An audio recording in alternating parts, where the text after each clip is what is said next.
and welcome to today's edition of Pegasus Test. On today's edition we're going to be reviewing the Hex Mag system. Okay, here we have Gen 1 Hex Mags, over here we have Gen 2 Hex Mags.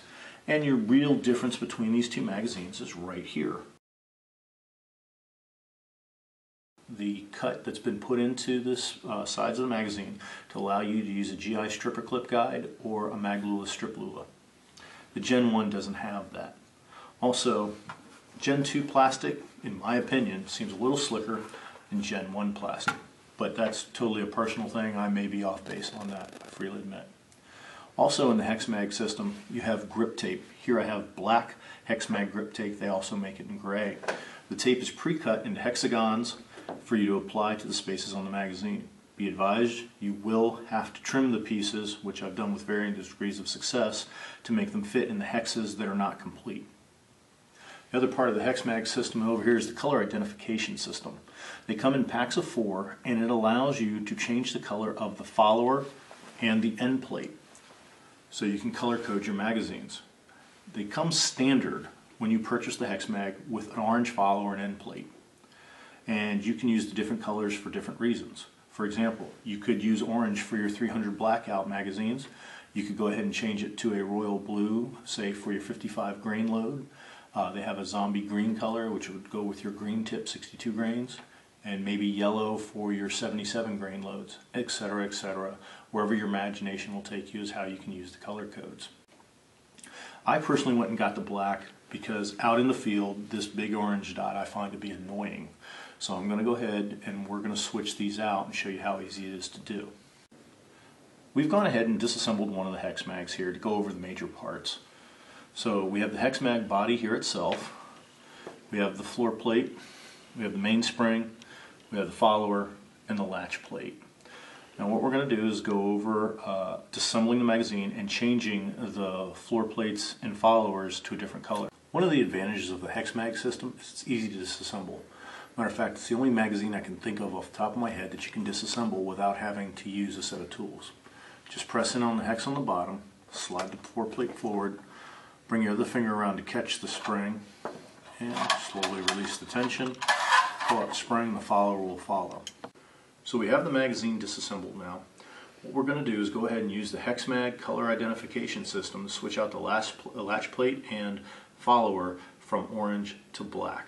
Remember, your Hex Mag comes from the factory with orange latch plates and followers. All the other colors available from Hex Mag are sold in a separate kit. So the first thing to do is to change out the latch plate is after you've removed the old one, there's a hole right here at the front of this post. You've got to get the tip of the spring here, and you can tell the bottom of the spring from the top of the spring because the top of the wire is bent inwards where the coil just ends at the bottom of the spring. To attach your new latch plate, you put the end of the spring through the little hole here right at the front of the post and spin it around a half turn. That's the wrong way. This is the correct way. One of the things you know right away, the end of the spring snaps around the post. If you get it on the wrong way, obviously it won't do that. It can only go on one way. Now to go ahead and put on the new follower, at the top you have a bent piece of the spring here that has to go into this little tab here. Okay, we've gone ahead and got the follower onto the spring. The little bent in section is into the little notch. Now it's ready for reassembly. So what you do is you just slide the follower into the body, push it in, take up the tension, slide on the end plate, and it locks in. The next part of the Hex Mag system is the grip tape. The grip tape comes with a non-skid material on a sheet of adhesive that you can apply to the hex pattern of the magazine. Believe it or not, it looks like a big black sheet in front of you, but it's actually already cut into the hex pattern. And we'll go ahead and here and demonstrate patterning this magazine. We've gone ahead and applied a section of hex tape to the magazine. As you can see here, we've removed it off. The hexes are pre-cut, so that's a nice thing. You do not have to cut your hexes out. You just peel it off, stick it into the hex, press it down, and you've got a good gripping surface. And you can put as much or as little on the magazine as you want. Now there are no special shapes other than the hex shape on the grip tape.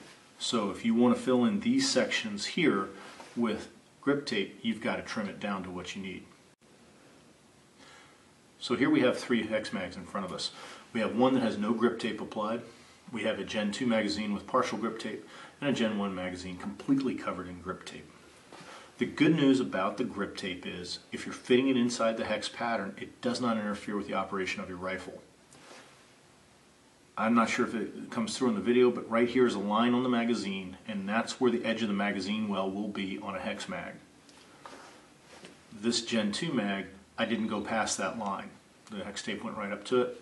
On this Gen 1 mag, however, I filled in every possible hex that I could.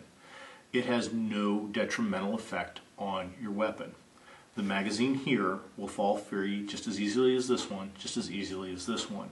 So don't treat that line as a hard and fast barrier. You can put your grip tape on wherever you want it to be as long as it stays inside the hex pattern. Is the Hex Mag system worth it? That is truly a judgment call depending on what you want to do with it.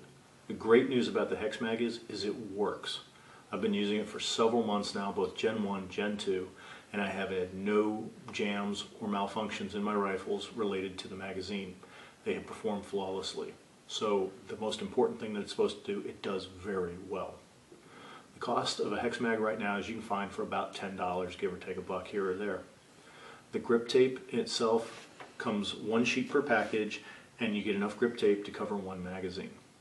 The floor plate and latch plates come 4 to a pack at about $8 a pack, so that works out to be $2 for each follower and latch plate you replace. So by the end of it, you've spent $20 on a magazine. Now you get all the same functionality, durability that the Hex Mag is offering from the P-Mag for about $10. So if double the price is worth to you to have an extra sticky magazine to grip onto or some different colors to identify your mags, go for it. Otherwise, I'd stick with P-Mags. We hope you enjoyed this gear test video.